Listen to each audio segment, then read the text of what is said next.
Good day, and welcome to another episode, The Inner Child. I have to tell you that while I'm recording this episode today, I can really feel my inner child wanting some attention.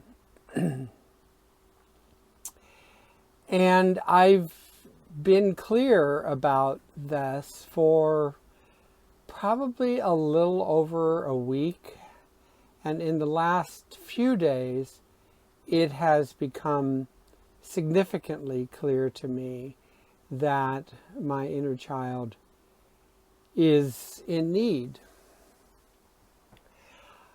I will be very blunt with you and say that many times when I have talked about this, I haven't ever talked about this on this channel yet, but many times when I've talked about this with people that I would talk to about such a thing, I will, essentially roll my eyes and go, oh my God, I cannot believe one more time I have to go back to the child again. And in irritation, I mean flat out irritation that I'm having to do that again.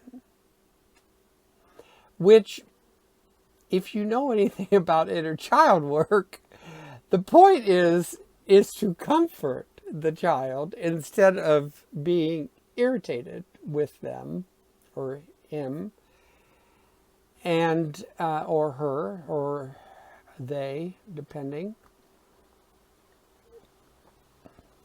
And it's frustrating. It's frustrating. You know, there are times when this continued evolution of life for someone like myself, who is always a seeker and always in spiritual mode of where are we going to go now? Is there something more deeper to talk about? Is there something more to explore? And I sometimes get to these levels of, kind of just chill and leveling out. And I've been on one of those now for a few weeks. And then all of a sudden, in the last few days, it became very clear to me that my inner child needs some attention.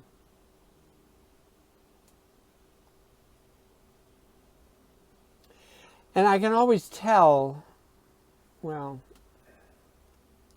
I'm not sure that that's correct. Many times I can tell that,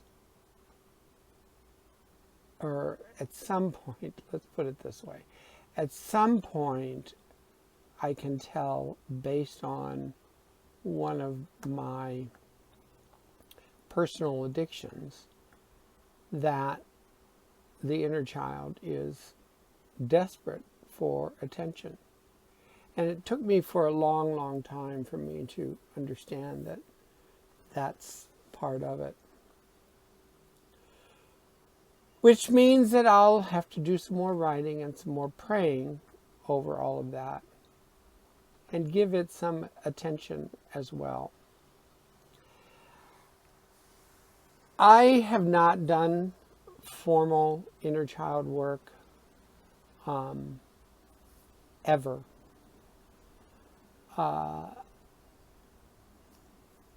I've attended some of the 12-step programs that, address those types of issues. And at least for myself, there wasn't a connection for me. So what I have done has, a lot of it has been through my Ho'oponopono practice. A lot of it has been just simply writing to this wonderful child.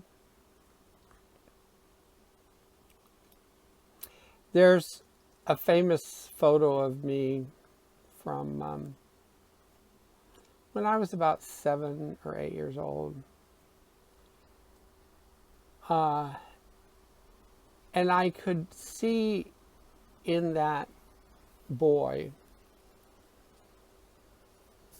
that something wasn't going right. The one thing I did see was a level of entitlement. And that in and of itself means it wasn't going right.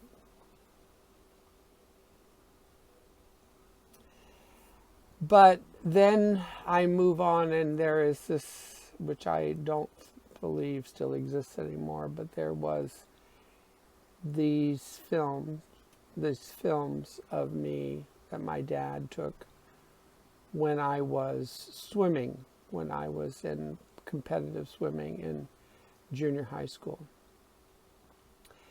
And we'd go to meets and everything, and I was such a pill. I was just such a pill, and I wouldn't smile, and I was upset that he was paying attention to me. And, all my dad was doing was, attempting to love me the way that he could. And so there's a lot of wounds there. And they don't necessarily run me as much anymore as they did, because I've already done a lot of work on it. But I also know that this past week there has been some very strong hints from the universe, including, and the reason that this is the video that I'm doing today, is I just finished my exercise routine, and that gives me an opportunity to listen to one of my favorite people at this particular moment in time, which is a guy named Charles Eisenstein. And I was listening to one of his podcasts. I'm sorry, at the moment I don't remember which one it was. Maybe I'll remember to put it in the description below so that you can see some of the context that I'm going from. But the point more is the fact that the topic was about this, and also just about being a man. And I do know that being a man in this day and age is so hard. And I know that people would say, well, yeah, but you've got all this privilege because you're a white man. And I don't question that, because in a certain context it's true. But in another context, it is totally false. And I have done a couple of men's work over the years. I haven't done one in a long time. But what struck me when I did these men things, and of course, the majority of the men in these men things are straight, and I'm gay. And so, I'm looking at this from a different perspective than a straight man would look at another straight man. And I can see their pain. And I can see their inner child and how much pain they are in because of what society does to men. And it, in many ways, made me very grateful to be a gay man, because it gave me a perspective and there was no ability for me as a gay man to have not had to, on some level, get my hand got forced to own who I was in ways that it's not necessarily done. Society can, as in heterosexual society, you can get by with it a lot longer, of not being, of kind of going against your true self.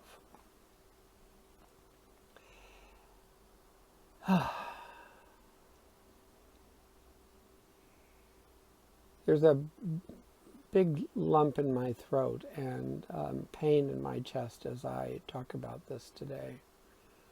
I'm actually kind of shocked that this is today's topic. But it runs along in a theme that has been going on the entire time I've been on this channel. And part of it is really the fact that we are all so wounded. And I think in yesterday's, maybe, I'm not sure, recently I know, that I talked about the fact that, the reason that people say all these nasty things to people in the comments on YouTube and Facebook and everything else is because they're in so much pain themselves.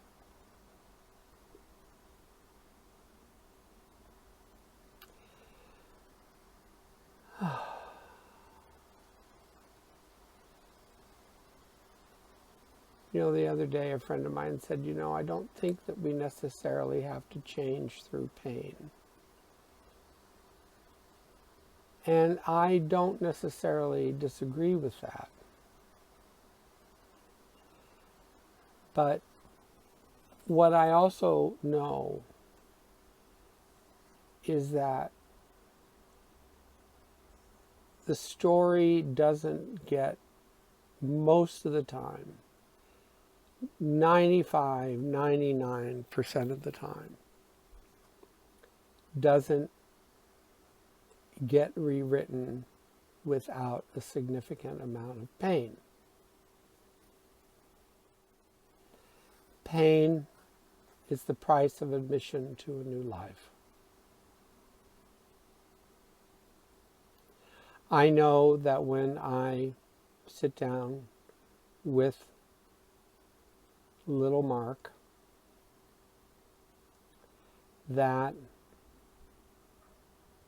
we'll work it out, and that Big Mark will be better for it.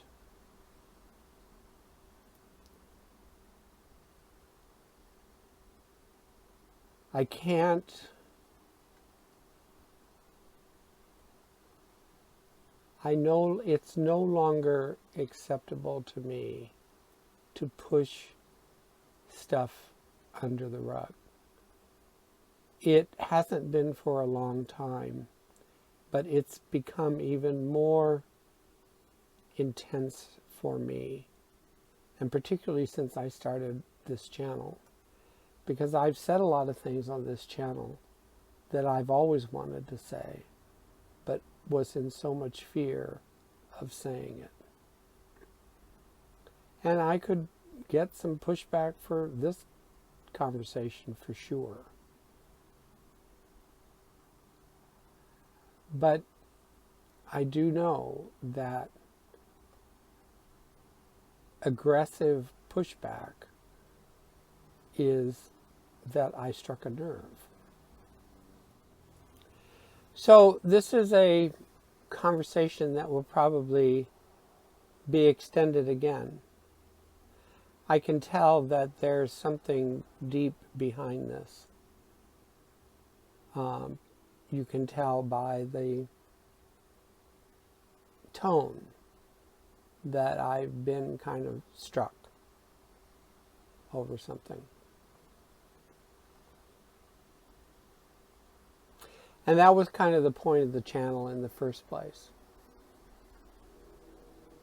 It wasn't all going to be sweetness and light and let's get woo-woo and enlightened. I wanted a channel in which I got really honest about struggle, and I got honest about my opinions of things. And I hope that I'm doing that. And if that's something that you find attractive and would like to, give a shout, see possibly about working together, that would be cool as well.